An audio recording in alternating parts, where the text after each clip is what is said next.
ये है दिल्ली दर्पण। 6 मर्डर देश की राजधानी में हो रहे हैं और दिन दहाड़े हो रहे हैं। ऐसा नहीं कि कहीं पे छुप के कोई मर्डर हो गया, किसी के घर घुस के किसी ने गोली मार के भाग गया। बीच चौराहे पे ऐसा लग रहा है जैसे बिना सरकार के दिल्ली चल रही।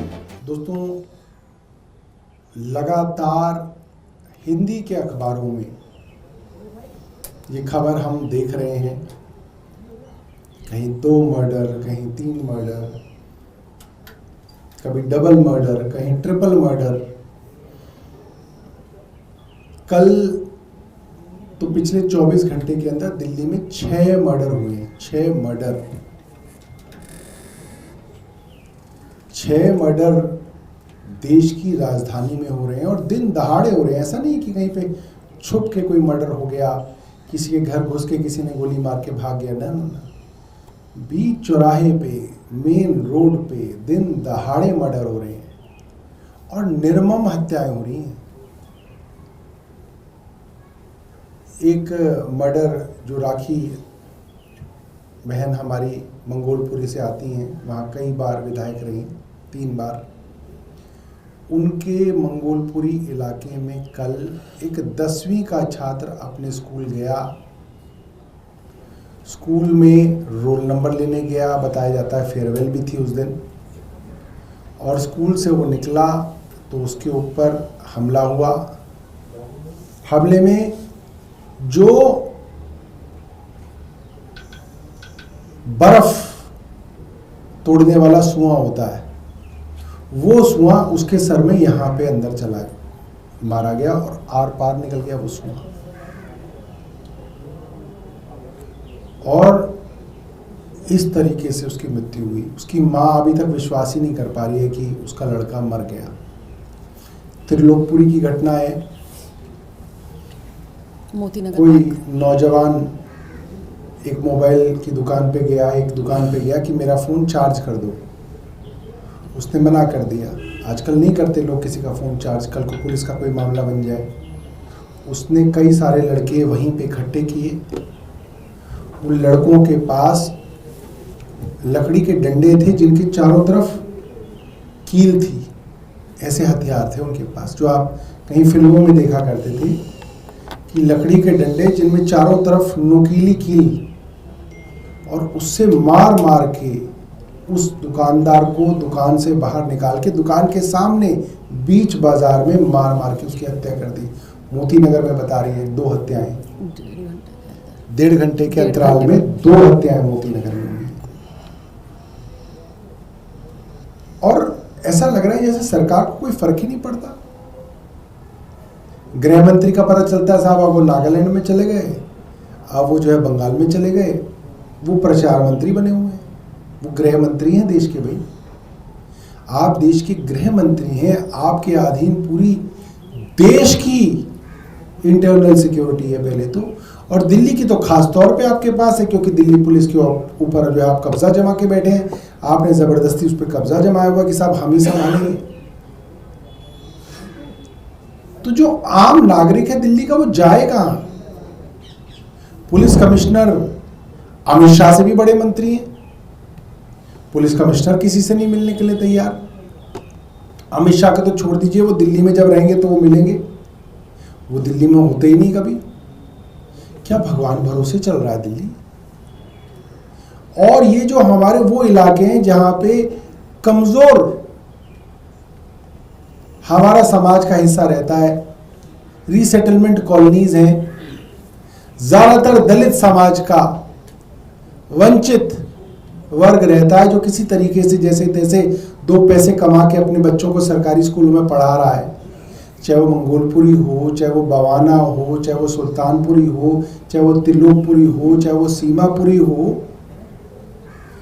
इन इलाकों में अगर आप जाके देखेंगे तो छोटे छोटे बच्चों के अंदर नशे की आदत डाली है। पुलिस की आंखों के सामने नशा बिक रहा है और दबा के बिक रहा है। उन थानों में ट्रांसफर पोस्टिंग के रेट अलग हैं, क्योंकि वहां पे मोटा पैसा कमाया जाता है, तो वहां पे मोटा पैसा दे के वहां पे पोस्टिंग ली जाती है उन थानों में। ये जितने भी ये जो पूरी हैं, क्योंकि वहां पे नशे के कारोबारियों से करोड़ों रुपए दिल्ली पुलिस के अफसर कमाते हैं, करोड़ों रुपए कमा रहे हैं। कोई भी नशा बिना पुलिस को हफ्ता दिए नहीं बिक रहा है, पुलिस की जानकारी में बिक रहा है। और वो ऐसा नशा करते हैं, फिर उनको होश नहीं कि वो कितनी पब्लिक है वहां पे, बाजार में कितनी भीड़ है, उनको कोई लेना देना नहीं। उनको नशा किया और वो किसी को भी मारने के लिए तैयार है, किसी की भी हत्या करने के लिए तैयार है, क्योंकि उनको होश ही नहीं है। तो दिल्ली को पिछले 10-12 साल में नशे की राजधानी बनाया और उसकी वजह से आज दिल्ली क्राइम की राजधानी है। उसका सबसे बड़ा कारण नशा है। और छोटे छोटे बच्चों में जो नशा डाला गया है, वो सोचिए आप, जो किसी 10वीं की कक्षा के लड़के के सर में सुआ घोंप दे यहाँ से, ये कोई साधारण बात नहीं है। ये बहुत विकृत मानसिकता है। आप ये समझिए कि हमने अपने समाज को किस तरीके से हिंसक और नफरती बना दिया है कि छोटे छोटे बच्चों में इतनी हिंसा और इतनी नफरत है। क्या दुश्मनी हो सकती है? आप सोचिए, 10वीं के लड़के की क्या दुश्मनी होगी? मगर आप सोचिए कि उस 10वीं के लड़के को इस तरीके से मारा गया। एक मोबाइल चार्ज ना करना क्या है? कुछ भी तो नहीं है। मगर इतना गुस्सा, इतनी नफरत आज इस पूरे इकोसिस्टम ने, जो ये भारतीय जनता पार्टी ने जो नफरत बोई है, जो हर चीज पे गाली देना, लड़ना, मारना, पीटना, गुस्सा करना, चीखना, चिल्लाना, ये हमारे टीवी एंकर्स का बड़ा योगदान है। चीखना, चिल्लाना, नफरत पैदा करना, शोर मचाना, हिंसक जो है अपना व्यवहार दिखाना, इसके अंदर टीवी के एंकर्स का विशेष योगदान है। क्योंकि इसी प्रवृत्ति को बढ़ावा दिया जा रहा है और भारतीय जनता पार्टी के बड़े नेताओं का बड़ा योगदान है इसके अंदर। और इसीलिए बिल्कुल दिल्ली पुलिस जो है चुप बैठी हुई है। 6 मर्डर हुए, आपने कहीं पे देखा अमित शाह जी का कहीं बयान छपा हो कि हम ये करेंगे, हम वो करेंगे? कुछ नहीं।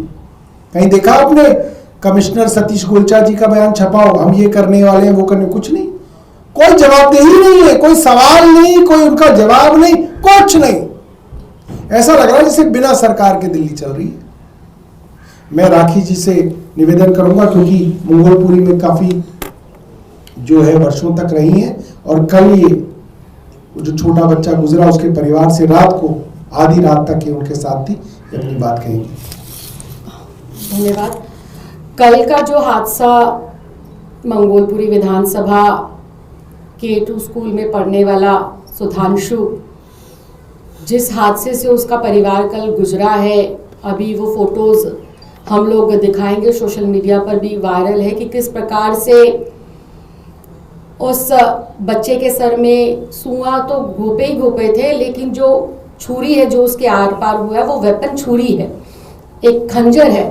और सोचिए इंसानी दिमाग की हड्डी कितनी मजबूत होती है, उसके आर पार कोई औजार, कोई हथियार आर पार हो रहा है, वो भी दिन के 12 बजे, और उस स्कूल के सामने पुलिस बूथ बना हुआ है। आज जैसा भी अध्यक्ष जी ने कहा कि जितनी पुनर्वास कॉलोनी है, रिसेटलमेंट कॉलोनी है, यहाँ पर गरीब परिवार, मजदूर परिवार, दलित परिवार, प्रवासी लोग यहाँ रहते हैं। और इन प्रवासी लोगों को, दलितों को, गरीबों को भारतीय जनता पार्टी की सरकार एक महज वोट बैंक समझती है। जब चुनाव लड़ना होता है तो खूब प्रचार प्रसार होता है, लेकिन उन्हीं दलित बस्तियों में जब खुलेआम नशा बिकता है, दिन दिहाड़े नाबालिग बेटे बेटियों की हत्या होती है, तो पुलिस मूक दर्शक बनी रहती है। कल दोपहर 12:30 बजे की घटना, जब वो बच्चा स्कूल से लौट रहा था और रास्ते में उसका मर्डर हुआ। आप यकीन मानिए रात के 2 बजे तक मैं वहां मौजूद थी।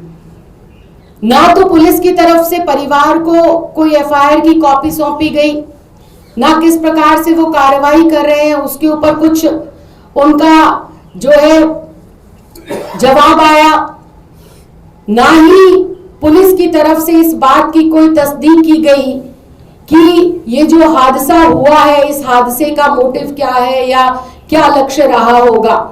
ना परिवार के किसी भी सदस्य से बात की गई, और जिस परिवार से वो बच्चा आता था उसके पिताजी एमसीडी के अंदर सफाई कर्मचारी और माँ घरों में काम करने वाली थी।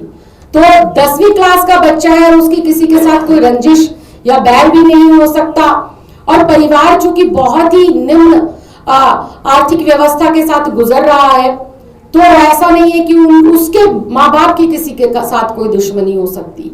लेकिन नशे का व्यापार, अगर मैं मंगोलपुरी, सुल्तानपुरी, बवाना, जहांगीरपुरी, त्रिलोकपुरी, कोंडली, इन तमाम एरिया की बात करूं तो औसतन प्रतिदिन यहां पर 4 से 6 मर्डर होना आम बात है। महिलाओं का उत्पीड़न, स्नैचिंग और चोरी चकारी तो मान लीजिए कि लोग ऐसे नजरअंदाज कर देते हैं जैसे कोई चोट लग गई हो, खरोच लग गई हो। लेकिन आज यहाँ पर निर्मम हत्याएं होना भी, दिन दिहाड़े हत्याएं होना भी बेहद शर्म की बात है। और इस बात की तस्दीक करता है कि भारतीय जनता पार्टी की 4 इंजन की सरकार तो दिल्ली में फेल है ही, लेकिन जो देश के गृह मंत्री हैं उनके हाथों जो दिल्ली की सुरक्षा सुनिश्चित है, वो भी अपनी इस जिम्मेदारी को निभाने में पूर्ण रूप से असफल है। आज दिल्ली की महिलाएं, अभी तक हम सुनते थे कि हम अपनी सुरक्षा के लिए चिंतित हैं, बार बार हम दिल्ली की महिलाओं की सुरक्षा की बात करते थे, लेकिन आज स्थिति ये है कि दिल्ली में छोटे छोटे बच्चे भी सुरक्षित नहीं है। अगर 1 जनवरी से हम 15 जनवरी के आंकड़ों की बात करें तो 800 से ज्यादा बच्चे लापता हो चुके, जिसमें से 200 से ज्यादा लड़कियां नाबालिग लापता हुई हैं। हत्याएं जो है कम से कम 125 से ऊपर का आंकड़ा हत्याओं का है। और मैं फिर इस बात को कह रही हूं कि चोरी चकारी, ईफ टीजिंग, महिलाओं के साथ छेड़छाड़ तो जैसे आम सी समस्या, इसको तो कोई लेके पुलिस के पास जाता ही नहीं, क्योंकि पता है कि पुलिस किसी भी प्रकार की कोई कार्रवाई नहीं करेगी। तो मैं आज भारतीय जनता पार्टी के केंद्रीय गृह मंत्री जी से, एलजी साहब से और कमिश्नर जी से ये कहना चाहती हूँ कि ये दलित बस्तियों में जो खुलेआम नशा बिक रहा है, लगातार अपराध बढ़ रहे हैं, और इस अपराध के माध्यम से न जाने कितनी ही माएं अपने बच्चों को खो रही हैं। थोड़ा सा आप जागिए, चुनावी सभाओं से, चुनावी जो आपकी मैराथन है उससे थोड़ा विराम लेकर दिल्ली के दलित परिवारों समेत पूरी दिल्ली के लोगों की आप सुरक्षा को सुनिश्चित करने का एक बार जो है मुझे लगता है कोई ब्लूप्रिंट तैयार करें। इसको लेकर कोई जो है बहुत ही सीरियस आपको कोई कार्य प्रणाली बनानी चाहिए। ये तो बात मैं दलित बस्तियों की कर रही हूँ। अगर आपको याद होगा पिछले महीने ही जो दिल्ली की माननीय मुख्यमंत्री जी, उनके घर के बिल्कुल बाहर एक महिला को गोली मारकर उसकी हत्या कर दी, वो भी केस बिल्कुल दिन दिहाड़े हुआ था। तो ऐसा नहीं कि दलित बस्तियों में ये हो रहा है, यहाँ तो हो ही रहा है। यहाँ तो साजिश के तहत गरीबों को सिर्फ उनकी रोजी रोटी और वोट बैंक तक सुनिश्चित करने के लिए यहाँ तो शिक्षा के नाम पर, स्वास्थ्य के नाम पर और जो शासन और प्रशासन के नाम पर आंख बंद कर कर सरकारें बैठी है। लेकिन बाकी दिल्ली में भी आज गुंडाराज, बाकी दिल्ली में भी आज जो है कानून व्यवस्था बिल्कुल लचर, बिल्कुल जर्जर हालत में है।